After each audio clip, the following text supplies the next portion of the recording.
ఇదోటి జననీ అది గురుగారు సాయిబాబు గారి జననీ జగదీష్. ఎంత బ్యూటిఫుల్ పాట అసలు. యా, అదొకటి. ఇంకా ఒక తమిళ పాట మెల్లన అదింద మిన్నల్, అది రేడియోలో నేర్పించారు చిత్తరంజన్ మాస్టర్. అది అంత గ్రూప్ సాంగ్గా పాడాము. అంటే నేను అక్క మీ దగ్గర నేర్చుకున్న ఫస్ట్ ఫ్యూ పాట అది మేము రేడియోలో పాడింది మీకు నేర్పించాను. అవును. సో అక్కడి నుంచి మరి ఇంకోటిని కూడా నేర్పించాను, సుధా మధురము, అది కూడా సాయిబాబా గారిది, రామనామగానము, ఆ పాట కూడా నేర్పించాను. సదా ధ్యాన సాగరమున స్నానమాడవే మనసా. యా, బ్యూటిఫుల్ పాటలు. ఇంకా గుర్తుండిపోయాయంటే ఎంత థరోగా నేర్పించారు మీరు, అర్థమవుతుంది. సో అన్నయ్య, మీరు లిటిల్ మ్యూజిషియన్స్ అకాడమీ 25 ఏళ్ళు అవుతుంది కదా పెట్టి, అది ఫార్మల్గా పెట్టారా లేకపోతే మీరు చేసే ఈ టీచింగ్ కార్యక్రమాలు అలా మలుచుకున్నాయా, రూపుదిద్దుకున్నాయా? నేను అప్పుడు టీచింగ్ చేయలేదు, నేను ఒక స్కూల్లో పనిచేసేవాడిని మ్యూజిక్ టీచర్గా, ఆల్ సైన్స్. అప్పుడు ఏమైందంటే మనకి చెప్పాను కదా, ప్రతి ఇక్కడ సింగింగ్ ఎక్కువ ఇక్కడ జరగకపోయేది. సో కోరస్ కావాలన్నా చెన్నైకి వెళ్ళేవాళ్ళం. అప్పుడు పాడుతా తీగ ద్వారా చాలామంది సింగర్స్ వెలుగులోకి వచ్చారు. కానీ ఇక్కడ అదే వృత్తిగా ఉన్న సింగర్స్, అంటే సినిమా పరిశ్రమ కోసమే ఉండే సింగర్స్ ఇంకా అప్పుడే మోటివేషన్ స్టార్ట్ అయింది, పూర్తిగా లేరు. ఎందుకంటే వేరే ఉద్యోగాలు చేసుకుంటూ సరదాగా పాడుకునే సింగర్సే ఉన్నారు, లేకపోతే డివోషనల్ సాంగ్స్, లలిత గీతాలు, ఇలాంటి కార్యక్రమాలు ఎక్కువ అయ్యేవి. కానీ అదే వృత్తిగా ఈ సినిమా కోసమే ఒక సింగర్స్ తయారయ్యే అవసరం అప్పుడు ఏర్పడింది. ఎందుకంటే ఇక్కడ మెల్లిమెల్లిగా రికార్డింగ్స్, అందరు మ్యూజిక్ డైరెక్టర్స్ ఇక్కడ చేయడం మొదలెట్టారు.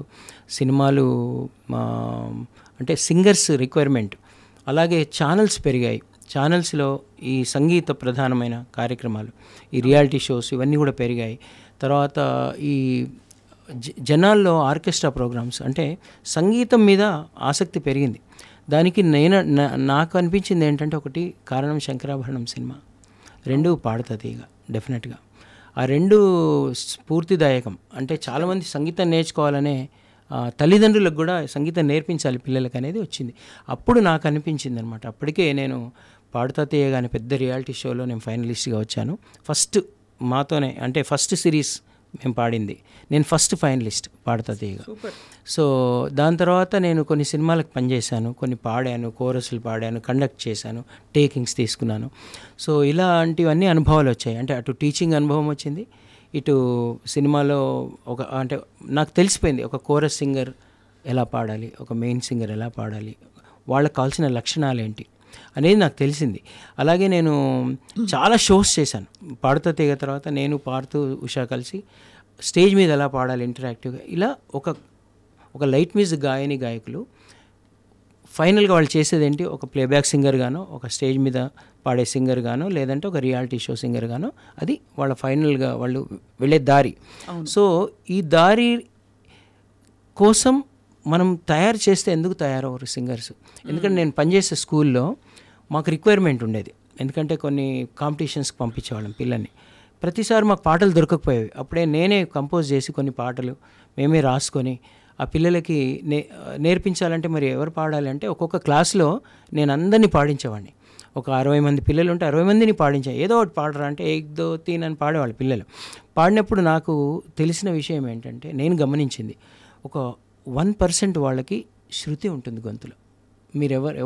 ఎంతమందినైనా మీరు పరీక్షించండి, అలా మనకు 1% అటు ఇటుగా 1% వాళ్ళ గొంతులో శృతి ఉంటుంది. వాళ్ళని కనుక మనం ప్రాపర్గా ట్రైనింగ్ ఇస్తే వాళ్ళు గాయకులు అవుతారు. ఇది నేను తెలుసుకున్నది. కాబట్టి నేనేమనుకున్నా అంటే, మనం ఇక్కడ తయారు చేసుకోవచ్చు అని బాలుగారిని వెళ్ళి అడగడం జరిగింది. నేను అడిగి, సార్ ఇక్కడ ఇలా గాయకులు అంటే సినిమా కోసమే ఇప్పుడు లేరు అన్నప్పుడు ఏం చేస్తాం, మనం ఎవరైనా అడుక్కుంటాం, లేకపోతే పండించుకుంటాం. సో పండించాలనే ఆశ నాకు కలిగింది, మీరు ఆశీర్వదించండి అని అడిగాను. అంటే అప్పుడు ఆయన, ట్రై చేయి, నువ్వు చేస్తున్నాం కొద్దీ నా ఆశీస్సులు ఎప్పుడు ఉంటాయన్నారు ఆయన. దాని తర్వాత నేను 1998లోనే అప్పుడున్నటువంటి పిల్లలు, నాకు తెలిసిన పిల్లలు కొంతమంది, కొన్ని కాంపిటీషన్స్ అవుతుంటాయి కదా, అక్కడికి వెళ్ళి పిల్లలు బాగా పాడితే వాళ్ళ పేరెంట్స్ని పిలిచి, ఏమండి మీ పాప బాగా పాడుతుంది, నా దగ్గర పంపించండి, నేను కొంచెం సింగర్స్ని తయారు చేస్తున్నానంటే వాళ్ళు అడ్రస్ ఇచ్చేళ్ళు బాబు, తర్వాత మేము చూస్తాము అనేవాళ్ళు అనమాట. అంటే అప్పటికి నాకేం పేరు లేదు కాబట్టి సో నేను ఒక పాడత తీగ ద్వారా సింగర్ అని తెలుసు, కానీ ఒక టీచర్గా నాకెంత లేదు.